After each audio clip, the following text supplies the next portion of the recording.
পতন হয়েছিল 2024 সালের 5ই আগস্ট, আর আমি কারাগার থেকে মুক্তি পেয়েছিলাম 2025 সালের 22 আগস্ট। পাক্কা 1 বছর 5 মাস সময় লেগেছে। ঠিক আছে, এই যে দীর্ঘ সময়টা কি কারণে লেগেছে? এই সময় কারণটা এই জন্য লেগেছে যে এই প্রশাসনের সব জায়গায় ফেসিবাদ এখনো রন্ধ্রে রন্ধ্রে আছে। আমার এই দীর্ঘ যে 5ই আগস্টের পরে আমি দীর্ঘ 1 বছর কারাগারে ছিলাম, এই পুরো সময়টা আমি ছাত্রলীগ যুবলীগের বহু ছেলেপুলেকে জামিন মুক্তি পেতে দেখেছি, যারা গণহত্যার সাথে জড়িত ছিল। এই ঢাকা শহরে যারা গণহত্যা করেছে তাদের 4 থেকে 5টা মামলা দেওয়া হয়েছিল, যদি 1 বছরের মধ্যে তারা সবাই জামিনে বের হয়ে গেছিল। আমার জামিন হয় নাই, আমাদের 3বার জামিন চাওয়া হয়েছিল 5 আগস্টের পরে, 3বারে হাইকোর্ট রিজেক্ট করেছে। জামিন পাওয়ার পরেও মোট 6টা গোয়েন্দা সংস্থা ক্লিয়ারেন্স রেখেছে জেল থেকে বের হতে। এগুলো পাওয়ার পরেও বলা হয়েছে যে আইজি প্রিজন কারা অধিদপ্তরের যে প্রধান ব্রিগেডিয়ার জেনারেল সেনাবাহিনীর, উনার ক্লিয়ারেন্স রাখবে, নাহলে আপনি জেল থেকে বের হতে পারবেন না। আমরা যে এত কষ্ট করে জেলে আন্দোলন করেছি, বাংলাদেশকে স্বাধীন করেছি, কিন্তু এখনো আমরা যদি কেউ কারাগারে যারা আমরা এইসব মামলায় যাদেরকে দেওয়া হয় মিলেনিসি মামলায়, কেউ যদি জামিন পায় এখন গোয়েন্দা সংস্থা ক্লিয়ারেন্স লাগে। আর যে ক্লিয়ারেন্স না পায় তাহলে তার অবস্থা হয় সিলেটের আব্দুল্লাহ আল মাইমুন ভাইয়ের মতো। আব্দুল্লাহ মাইমুন ভাই 5 বছর জেল খেটেছেন ফেসিবাদের সময় থেকে, অনেক কষ্ট করে জামিন করা হয়েছে। জামিনটা কিন্তু ভাই হাইকোর্ট থেকে দেওয়া হয়েছে, উচ্চ আদালত। হাইকোর্টের উপর তার কোনো কোর্ট নেই। হাইকোর্ট থেকে যখন জামিন দেওয়া হয়েছে তাহলে তার কারো আটকানোর ক্ষমতা নাই। এরপর ওনাকে ক্লিয়ারেন্স, একটা গোয়েন্দা সংস্থা ওনাকে ক্লিয়ারেন্স দেয় নাই, সিটিসি। এই জন্য ওনাকে আবার 4 আটক করা হয়েছে আছেন, এবং বলা হচ্ছে ওনাকে আবার ডিটেনশন দেওয়া হবে বিক্রমপুর হুজুরের মতো, আবার ডিটেনশন দিয়ে ওনাকে আবার কারাগারে রাখা হবে। ডিটেনশন জিনিসটা 70 দশকে প্রয়োগ করা হতো, বিশেষ করে পাকিস্তান বিরুদ্ধে এটা করা হয়, প্রয়োগ করা হতো এদেশের মানুষদের উপর। এবং পাকিস্তান যে ভাঙছে এটা কিন্তু জুলুম অত্যাচারের কারণে ভাঙছে, এটা আমরা এর মধ্যে ডিটেনশনের একটা বিশাল ভূমিকা ছিল। ডিটেনশন হুলিয়া এটা পাকিস্তানের শাসকরা বারবার বাংলাদেশের প্রয়োগ করতো। পূর্ব পাকিস্তান বা বাংলাদেশ যেটাই বলি, দুঃখজনক সত্য ডিটেনশন জিনিসটা আবার এই 5 আগস্টের পরে ইসলামিকদের প্রয়োগ করা হচ্ছে। আদরম বিক্রমপুর হুজুর এর জ্বলন্ত উদাহরণ।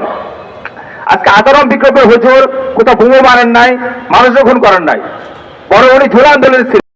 শেষে ওনাদের রাষ্ট্র বাধা, সেখানে ওনাকে কোনো কারণ নাই।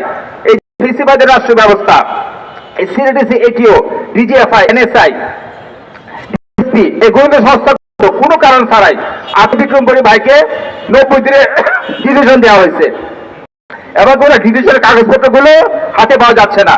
তারাই অফিসে জজকোর্টের যে অফিস যেটা আছে রশি শাখা, এখানে কাগজগুলো গায়েব করে রাখা হয়েছে। আজকে আইনুল কাসামি উনি একটা স্বনামধন্য আলেম, মিশরে ওনার বই বিক্রি হচ্ছে, এটা গর্বের বিষয়।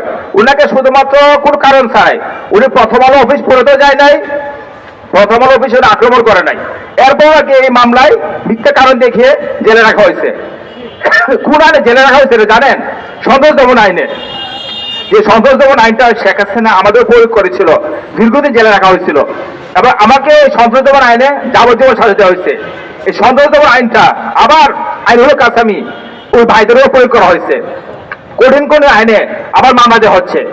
কিন্তু আপনারা দেখবেন যে বহু ছাত্রলীগ যুবলীগ 5 আগস্ট ঘটনা যারা জড়িত তারা জামিনে মুক্তি পেয়ে গেছেন, তাদের কোনো সমস্যা হয় না, তাদের ক্লিয়ারেন্স লাগে না।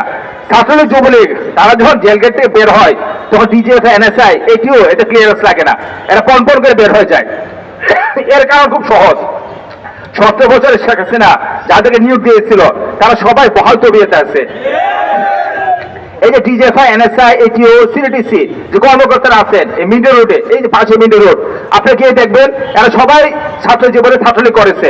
ঢাকা ইউনিভার্সিটি শহীদুল হল, মুহসিন হল, অমর শেখর হল, এইসব হলের হল সভাপতি ছিল, ছাত্রলীগের হল সেক্রেটারি ছিল, বিশ্ববিদ্যালয়ের বড় বড় পদে ছিল, এবং এরাই আজকে সার্কেল এসপি, এডিসি, ডিসি এই পদগুলিতে আছে, এবং বহাল তবিয়তে চাকরি বাকরি করছে।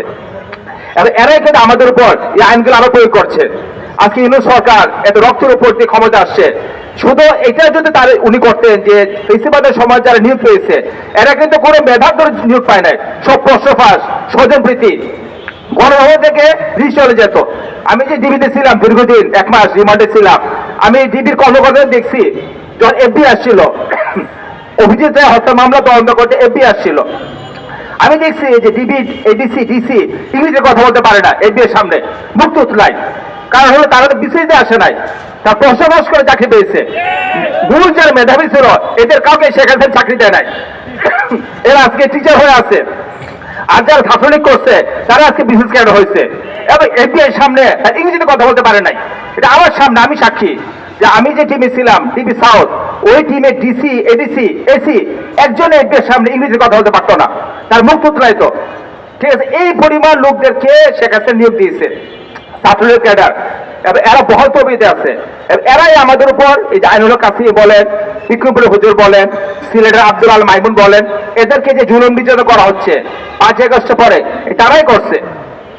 এই জন্য আমরা যদি নতুন বাংলাদেশ করতে চাই, অবশ্যই 17 বছরে এই ফেসিবাদ এই ছাত্রলীগের যে ক্যাডারগুলি চাকরি পেয়েছে বিশেষ করে পুলিশ প্রশাসনে, অবশ্যই এটাকে বরখাস্ত করতে হবে।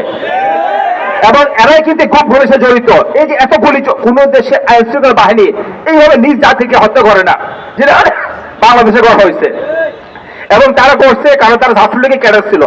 অবশ্যই এদেরকে গ্রেফতার করতে হবে, এদেরকে আইনে আওতায় আনতে হবে। ঠিক আছে, আর আরেকটা কথা বলবো যে এখনো কারাগারে বহু ইসলামিস্ট বন্দী আছে, এদের অনেকে ফাঁসি আছে, লাইফ সাজা আছে, এতে জামিনের কোনো খবর নাই। জামিন চাওয়া হয় কিন্তু জামিন দেওয়া হয় না। যাদের ফাঁসির আসামি এতে ডেথ পেপার শুনানি বলে, এই ডেথ পেপার শুনানি করে সিরিয়াল নাই। আজকে আমার ভাইরা এখনো 200-300 ভাই কাশিমপুরে বলেন, ঢাকা কাশিমপুর কারাগারে এই অন্ধকার প্রকোষ্ঠে আছে, কঠিন থেকে কঠিন সাজা দেওয়া হয়েছে।